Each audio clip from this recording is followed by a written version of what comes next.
Coup de théâtre dimanche 2 octobre en Colombie, l'accord de paix qui devait mettre un terme à 52 ans de conflit entre le gouvernement et la guérilla des forces armées révolutionnaires colombiennes, les FARC, a été rejeté par tout juste 50,2 % des Colombiens.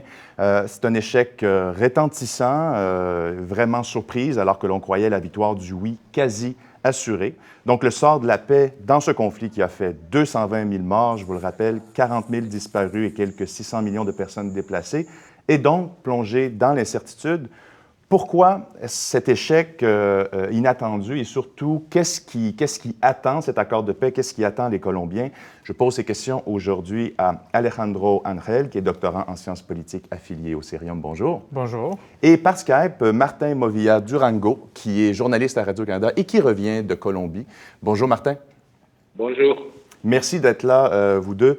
Martin, je commence avec vous. Histoire qu'on comprenne bien ce à quoi les Colombiens viennent de dire non. Quels étaient les principaux éléments de cet accord, en résumé, et lequel ou lesquels ont achoppé ou ont accroché manifestement chez les Colombiens dimanche? Il faudrait quand même comprendre que la décision qui a été prise par une partie des Colombiens, 63% d'abstention, c'est assez énorme pour un plébiscite dans lequel les gens devaient se rendre pour y participer. Mais il faut comprendre qu'il y a l'accord de paix. Il y a l'accord de paix qui tenait 297 points, que les gens devaient comprendre, qui devaient d'une façon ou l'autre apprivoiser. Cet accord de paix avait une partie qui s'appelle Vérité, Justice, Réparation, dans laquelle l'idée, c'est que les guérilleros puissent avouer leurs crimes pour éclaircir le pays, qui a donné les ordres, qui étaient les responsables, les auteurs intellectuels, si vous voulez, pour comprendre comment on est arrivé à ce déchirement, à cette dévastation de la guerre.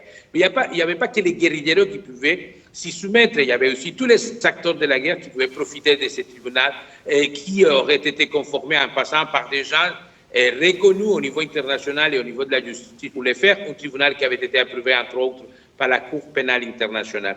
Il y avait la partie politique, la participation politique des FARC, la garantie que les FARC pourraient rentrer dans la vie politique colombienne, créer un parti, à accéder au Parlement, garantie d'avoir des représentants au Parlement dans les toutes premières élections, mais après, comme n'importe quel autre parti politique, à avoir la possibilité de participer et de perdre ou de gagner.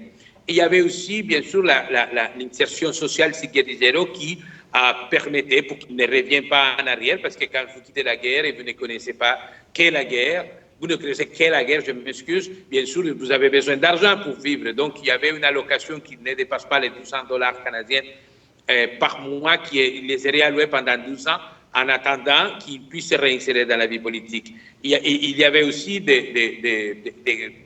disons, des accords qui étaient reliés à la base, à l'origine de ces conflits armés, c'est la propriété de la terre. Donc, on avait prévu de partager avec des paysans des zones de guerre et 10 millions d'hectares de terre qui appartiennent à l'État. Et ça, c'est un des points qui est assez clé de toute cette histoire. Les gens ne le disent pas, les analystes, même colombiens, essayent de passer de côté ou à côté de la réalité, mais ces points étaient très, très sensibles parce qu'une grande partie de ces 10 millions d'hectares de terre sont aujourd'hui sous le contrôle, dans les mains des privés, des gens qui sont en train de les utiliser de façon illégale, et une grande vaste majorité, à 90%, ce ne sont pas nécessairement des paysans, c'est des grands propriétaires terrains. Hier, quand on a vu les rejeter de tout ça, est-ce qu'on a rejeté cet accord de paix? En partie, oui, les gens voulaient que les FARC aillent en prison ferme.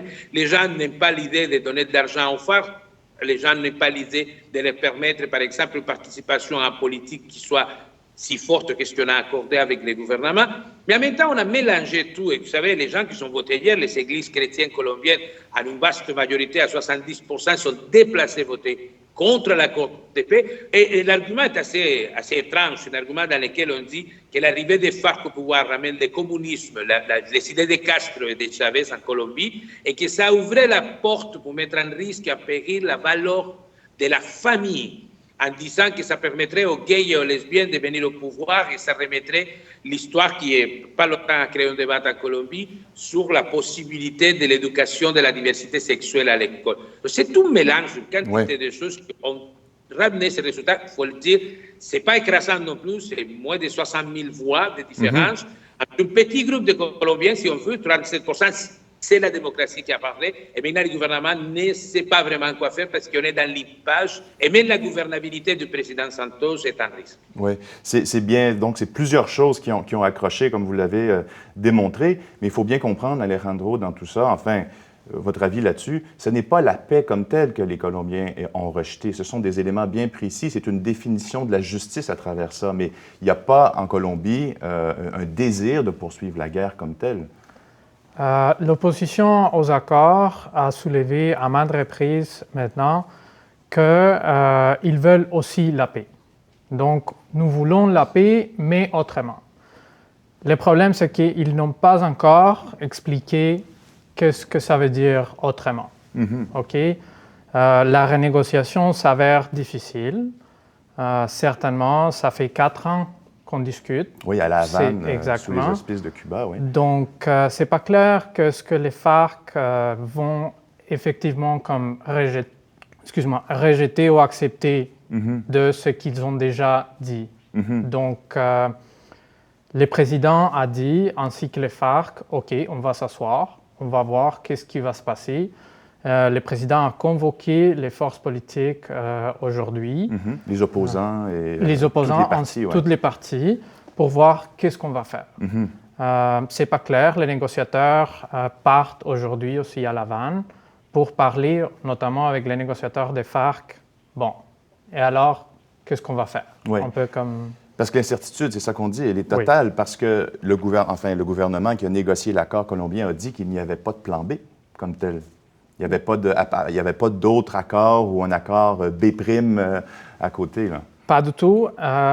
Les présidents et en général les négociateurs des deux côtés ont soulevé, on joue toutes nos fiches sont sur cet accord de paix. Maintenant, il faut trouver les fiches ailleurs. Et c'est ça, notamment, l'incertitude où on se plonge aujourd'hui comme pays, comme société. On verra. Ce qui sort, la principale idée qui sort de cela, c'est une assemblée constituante. Les FARC étaient pour cette assemblée depuis longtemps. Ils ont accepté finalement que l'accord et les plébiscites, c'était comme la décision tranchante. Ultime, maintenant, exactement, ultime.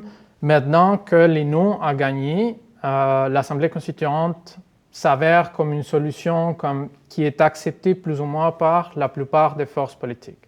Ce qui est une voie qui est assez risquée. La Colombie a connu plusieurs assemblées constituantes dans son histoire et ce qui se passe normalement, c'est qu'on donne quelques compétences à ces assemblées-là, mais une fois elles sont établies, elles partent un peu partout. Donc, ils redéfinissent les grandes lignes institutionnelles du pays. C'est ça qui s'est passé avec la dernière constitution en 91. C'était une assemblée comme restreinte. Et une fois installée l'assemblée, on a dit non, on va redéfinir l'État colombien, ce qui a été fait et ce qui a été assez positif du point de vue institutionnel en Colombie. Mais c'est ça où on est là présentement. Oui. Et là, quand on regarde les forces en présence, Martin, je pose la question. Les FARC étaient sur le recul pendant longtemps. Le gouvernement avançait et les FARC se sont retrouvés dans une certaine position de faiblesse, du moins sur un plan historique. Mais là, aujourd'hui, dans un contexte de renégociation ou d'assemblée constituante, si on regarde les forces en présence, qui est en forte position, en meilleure position pour négocier en ce moment? Est-ce qu'on peut s'attendre à ce que les FARC donnent du lest? Mais écoutez, il y a en réalité, il y a la réalité de la guerre. On pourrait voir les accords de paix du conflit colombien entre les gouvernements et la guérilla comme des accords entre des forces militaires perdantes. Parce que l'État a investi, écoutez bien les chiffres, 30 milliards de dollars par année les dernières 10 ans, ce qui fait en tout entre 2002 et 2013 les moments les plus forts de la guerre, plus ou moins, quelque part, 450 à 500 milliards de dollars investis pour finir avec les FARC, ils n'ont pas réussi. Aujourd'hui, l'État lui-même calcule entre 7 et 9 000 guerrilleros armés dans la jungle, les ombres, la quantité des hommes et des femmes qui font partie des FARC. Mais on sait aussi qu'il y a des miliciens qui sont dans les villes et on fait les mêmes calculs à 7 000 ou 8 000, donc on parle de 15 000 personnes, malgré les milliards de dollars investis, toute la technologie, les satellites américains. Donc l'État a reconnu avec le processus de paix qu'il était incapable de vaincre les FARC.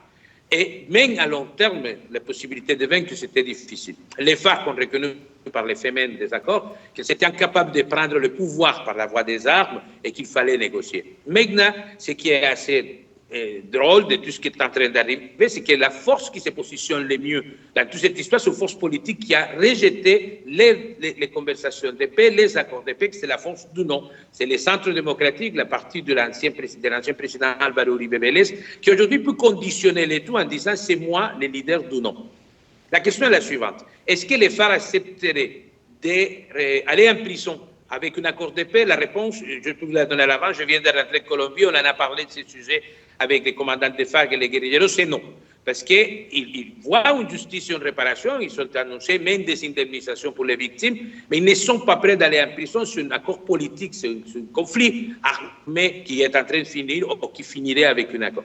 De l'autre côté, est-ce que les FARC seraient prêts à renoncer à leur participation en politique? La réponse, c'est non. S'ils se démobilisent, s'ils ne font pas de politique, ils s'en vont en prison, ça serait absolument à l'encontre de ce que le processus de paix lui-même a fait. Donc les FARC ne vont pas accepter ça. C'est clair qu'on n'est pas prêt d'aller en guerre demain, mais c'est certain aussi que si les FARC disent non et l'État décide que les noms des FARC serait encore une fois pour aller vers la guerre, on serait presque devant un massacre de ce qui s'en vient, en plus parce qu'il ne faut pas oublier que les FARC sont concentrés dans des zones que tout le monde peut identifier aujourd'hui. Donc une attaque contre les FARC, ça serait assez compliqué et assez difficile. Ouais. Donc c'est vraiment quelque chose à suivre de jour en jour. Martin Movilla Durango, journaliste à Radio-Canada, merci beaucoup. Alejandro Angel, doctorant en sciences politiques affilié au Cerium. Merci également. Merci également à vous, à la maison, d'avoir été des nôtres. Suivez-nous au Canal Savoir, au Devoir, au Cerium et à l'Agence France Presse. Merci. À bientôt.